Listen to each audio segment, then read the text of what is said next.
Assalamualaikum. Let's proceed to the last part for this particular chapter, which is the economic system. We have 4 types of economic system, which is the laissez-faire, also known as free market, also known as capitalism, and the second one is command plan socialist, and the third one is mixed economy and Islamic economics. So let's go one by one. What is laissez-faire, capitalist, free market? This economic system emphasizes on the role of private sectors, meaning that swasta je. The role of government, kerajaan, is very minimal in these types of economic system. So people in the country are allowed to have private ownership. They won't be constrained as long as they did not do something yang illegal. For example, you can be as rich as you want if you are very capable. So people have economic freedom of enterprise, meaning that if you want to produce what types of product yang you rasa akan profitable, you may. The government has no say. The government will not control you because this economic system solely rely on the rule of the private sectors. And also its profit motives, because people in this economic system, they will try their best to earn whatever they can, because in this economic system, the fit, the strong will survive, and when you are poor, you are unable to take care of your own self, you will be left behind forever. Okay, and the competition in this economic system is very fierce. Everybody will try their best to be as rich as possible. And what about the disadvantage? This economic system has the disadvantage because the rule of government is not there. People need rules and regulations so that they will be constrained, because people has desire, and sometimes the desire is uncontrollable. They are willing to take what belongs to others as long as they can be as rich as they can. So what happened here, because we don't have the rule of the government to regulate the peoples, so they will cause a misallocation of resources. We have the problems of scarcity, right? The reason why economic field existed because of the problem of scarcity. The 4 resources, land, labor, capital, entrepreneur, is scarce, so we need to use it efficiently, the best way possible, so that everybody's needs can be fulfilled. The problem with this economic system, they will go forward producing something that is profitable, and nobody will produce something non-profit. Non-profit organization is not existent. For example, hospital awam, sekolah awam, and so on, because this organization is not profit oriented. They won't produce money, so nobody will do this. Everybody will go for private sebab dia mendatangkan duit. So misallocation of resources lah. Orang akan menggunakan resources yang ada tu untuk cuba sedaya mungkin menghasilkan sebanyak duit yang dia orang boleh buat. It's also involve conflict of interest. Especially for the poor and the needy, nobody will actually take care of them. Okay, inefficiency in free competition, because every resources will be channeled on one side. For example, to develop the country, so that the country will become high income, the richest in the world. So people forgot about you need to take care of the environment, because environment is not profitable. Taking care of the environment is involve money, meaning that it will take away your money. So here orang kata dia tak menjaga kebajikan lah, bukan kebajikan orang saja, semualah, even the environment also. Alright, so let's go for the next economic system, which is planned economic system. This economic system is controlled by the government. the main for this economic system is the government owns everything, the government will control everything. Same goes like Korea Utara lah. Tapi student selalu salah faham bila nampak socialist ni. Dia selalu ingat socialist ni adalah laissez-faire. Nama lain dia laissez-faire, dia capitalism ataupun free market. Sebenarnya it belong, everything we need to leave to the market. Market akan regulate itself. People will do good on their own. We don't need regulation by the government. But for this one, everything government control. Socialist mean that we are under the control of the government. Bukan maksud social, boleh huha-huha, tak. Okay? Advantage will result to the better allocation of resources. When the government control, government know which place to channel the resources and increase efficiency, because sekarang ni people don't have the ability to do whatever they want, because everything you need to get the permission of the government. And social justice, of course, because the poor and the needy will be taken care of. And classless society, because we are not allowed to be as rich as we want. Everything we need to be regulated by the government. Take for example the Korea Utara lah. And then the disadvantage, people loss of economic freedom, because you cannot do whatever you want. Okay, everything must have the approval of the government. Government control everything. Concentration of power. The power belongs to the government. If the government say no, no. Loss of motivation. People in the country will have no motivation, because whatever they did, they won't become as rich as they want, because everything government will control. So these two system is very orang kata flawful, banyak kekurangan. Plan dan juga laissez-faire. That's why we have mixed economy. Okay, so mixed economy is the coexistence of public and private sector. So most countries in the world nowadays opted to mix economic system. They have the rule of the government. They also have the rule of the private sectors. Private sector motifnya adalah profit. As long as we allow them to get profit, they will perform and they will do prosperous activity for the country. Coexistence of public and private sectors, rule of private, government regulation, control of monopoly. So I think you know what does it mean by monopoly? A company that has the right to produce that one type of good that is not available in the country from other company. Meaning that company lain tak boleh hasilkan produk yang sama yang dia hasilkan. For example, in the country, TNB, Tenaga Nasional Berhad. So ada satu syarikat kan di Malaysia, TNB, yang boleh bekalkan elektrik ke seluruh isi rumah di Malaysia.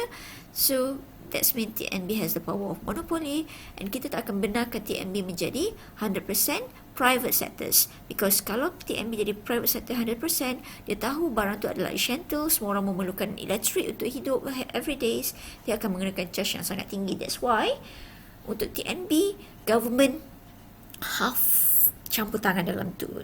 So that's why bil elektrik walaupun kita merungut tak adalah semahal yang sepatutnya. Okay, how basic economic problem are solved by the economic system, page 8, 20 and 21. I'm not sure whether this one is the old book or the new books. I haven't checked this. But if you want more further information about the economic system, you need to read textbook, because everything is there. Okay. If you don't have the textbook yet, you should consider hard to buy this textbook, because additional reference to make it easier for you to understand things, you need a textbook. Alright? And lastly, we have the Islamic system. Islamic system is the same like mixed economics. Cumanya, we have for Islamic system, we have the rule of the government and also we have the rule of the private entity. Cumanya, Islamic system ni, it comes together with the religion. So kalau dalam conventional perspective, mixed economic system, ekonomi lah, agama kita tak campur, cannot. Itu kalau mixed economy. Okay, but for Islamic system, the economy comes together with the religion, tak boleh pisah. Okay, focus on 3 relationship. I asked my student to do this, but I haven't teach them. Okay, focus on 3 relationship which is hablum min Allah, hablum min nas, and hablum min alamin.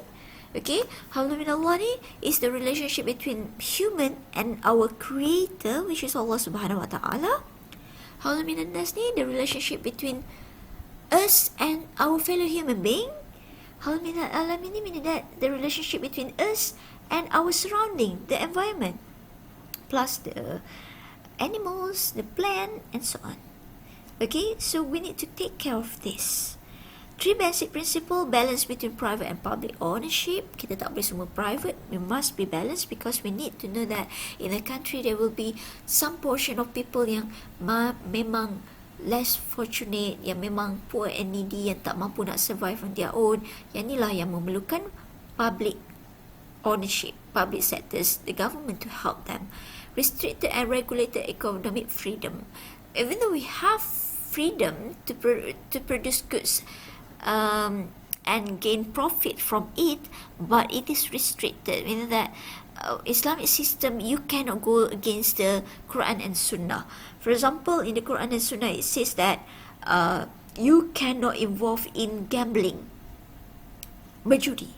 So you tak boleh buat rumah nombor ekor, you tak boleh buat kasino, because even though it's profitable, but it's against our religion. As a Muslim producer, if you are a Muslim producer lah, you must follow the guide by the Quran and Sunnah. Okay, so kalau betul-betul kita ni mengatakan negara kita negara yang mengamalkan economic system Islamic country, we won't have anything to do with this.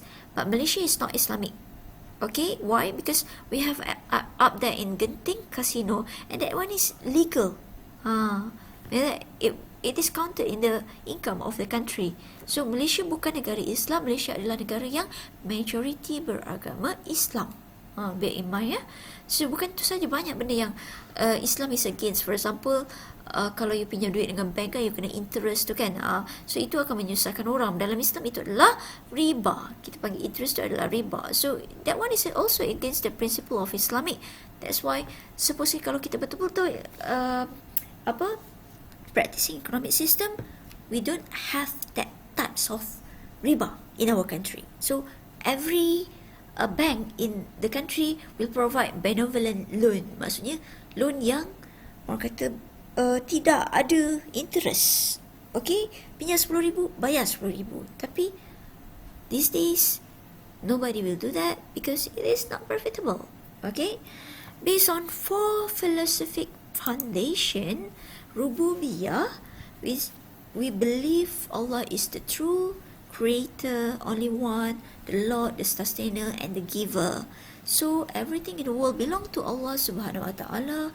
We as Khalifah diamanahkan to take care of whatever He gave to us, and because we know that everything in the world belong to Him, our creator, Allah Subhanahu Wa Taala, that's why we won't conquer the resources and to ourselves. So kita akan bagi juga orang lain. Everything harta kita ada hak orang lain. Dengan cara tu, tak adalah yang kaya lebih kaya, yang miskin makin miskin. Kita bela hak those less fortunate. Okay, next is Khalifah, the role as vicegerents of Allah. Kita diamanahkan untuk menggunakan resource yang Allah bagi, ended with the spiritual and mental characteristic, also given the material resources to live up to the mission effectively. Kita tak ada constraint mana pun. Kita cuma constraint kita dari segi agama kita. Jangan ambil hak orang, jangan tindas orang. Nak jadi kaya tak ada masalah, asalkan dengan cara yang betul. So bukan Islam ni nak menyebabkan kita rasa tertekan. Tak, Islam adalah agama yang orang kata yang baik, yang cantik, sebab dia dah menjaga hak orang yang susah juga. Okay, the duty is also to bring universal peace. We don't want any war. We don't want to find trouble with other religion. Tak ada. Kita nak hidup dengan aman damai, sebab kita semua ni diciptakan oleh Allah Subhanahu Wa Taala. Semua hamba Allah belaka. So we must not ruin this world. And then Ukhwah, the concept of brotherhood in Islam. So kalau kita anggap everybody around us as our family, So we won't do something yang menyakitkan mereka. For example, no one will do crime. No one will do harm to others. Ambil hak orang ataupun rompak orang, tipu orang, tak ada. Bila kita ada konsep of brotherhood in Islam, man should have good attitude towards other human being. Walaupun kita tak kenal, tapi kita tahu dia tu adalah manusia macam kita juga, ada hati dan perasaan. So don't hurt them. Okay, should not have self-interest but rather mutual sacrifice to fulfill the basic needs to develop human potential and to enrich human life. Sebab tu kita ada konsep of zakat. Dalam hati kita ada hak orang lain, tapi kita percaya Allah Subhanahu Wa Taala dah promise to us, if we give more, we will get more. Other religion pun macam tu juga. Okay. And lastly is tazkiyah, the act of purifying one's soul and property to achieve a higher level of taqwa. Ini yang saya cakap. Okay, kalau kita faham konsep tazkiyah ni, kita tahu dalam harta kita ada hak orang lain. Walaupun kita yang susah payah untuk mendapatkan harta tersebut, kita akan give more sebab kita percaya Allah akan bagi lebih lagi. Trust me. Nanti buat eksperimen, lebih banyak you sedekah, lebih banyak you bagi kat orang, lagi berkat duit you, lagi banyak yang you akan dapat balik. Okay, trust me, saya dah hidup lama lah compared to you lah. You baru belas-belas tahun, saya dah berpuluh-puluh tahun. Alright, so done. We have finished this. And you may try the question. So question ni lebih kepada essay question. So sorry ya, student kelas saya suruh buat dulu. Student kelas Madam Hamizah maybe tak buat lagi lah. You boleh buat ni lah, Hamrul Minan Nas, Tauhid Rububiyah. You can Google also lah, very simple things, right? Lagi you boleh jawab okay, you can answer this one. Alhamdulillah, Hamrul Minan Nas. 3 principles of Islamic economic system. Choose any yang you belajar and explain. So make sure you explain something worth 10 marks. So soalan macam ni memang 10 marks. This is essay question. Discuss 4 factors that will cause the production possibility curve to shift outward. Tengok keywords dia, outward. So jangan pakai yang economic disasters to shifting inward. So 4 factors of production tu economic growth, increase in population, increase in technology. Okay. Kalau yang ni tak apa. Sebab dia tak bagi tahu. Dia bagi tahu juga outward shift. So tapi ada kelebihan soalan ni, dia tambahan ni, define PPC dulu. So this is the same question, cumanya cara tanya berbeza, dia keluar tahun-tahun yang berbeza. Saya letak bawah sekali. I already explained it to you, right? Explain how capitalist. Come on guys, what is capitalist? Which one? Free market ke? Islamic ke? So tu yang kena ingat tu, sebab dia ada banyak nama. So capitalist is basically, capitalism is laissez-faire free market. The first one, yang freedom without the government control. So you must explain what? Tanya, solve the basic economic problem. What to produce, how to produce, and for whom to produce. This one depends on economic system. All the answer is in the textbook. Sebab setiap economic system dia ada objektif yang berbeza. So capitalist lain cara dia solve the economic system. Socialist lain. So saya letak bawah sama sebab every question is asking about capitalist. Nama lain bagi capitalist adalah free market. 2 characteristics that distinguish between planned economic system and mixed economic system. Planned economic system is that the government oriented. Mixed economics, we have both the role of the government and the private sectors. So you need to do the reading, barulah you boleh explain about their characteristic. So kalau you tak ada textbook, jangan jadikan dia alasan you tak nak start lagi. You boleh Google.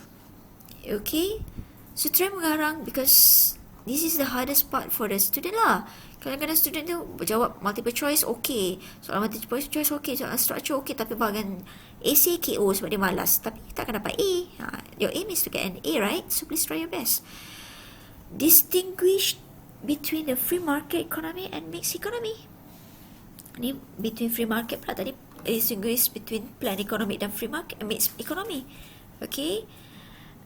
Yang bawah ni soalan lain pula, advantage and disadvantage untuk kapitalis. Okay. So you may try. I have lots of question there. Bukan saya buat sendiri ni. Ini adalah soalan past years yang saya dah potong-potong masuk dalam ni supaya you boleh terus jawab soalan yang berkaitan dengan topik you.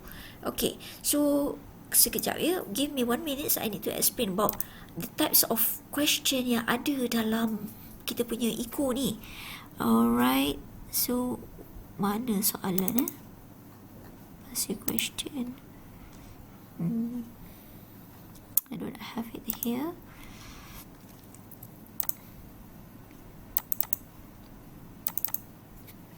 Past years. Alright, so let's go here. For example, I took one. This is the question. Types of question yang ada. First one is multiple choice question. Ada 2 kebarangkalian je. Betul, betul. Salah, salah. So, how to master this type of question? Faham kan? You tak faham, confirm salah. So, nak faham? Tengok teaching video. Do the exercise. Second types of question adalah structure question. Structure atau short answer question. This structure short answer question, nampak tak tadi ada kan? Yang ni kan? Nampak saya potong ni. This is the original question lah. Saya letak dalam tu. Alright? So you must answer precisely the question asked. Tak perlu bunga-bunga, tak perlu ngarang-ngarang. For example, define PPC. PPC apa? Various possible combination of the goods that can produce within existing resources. What is point A?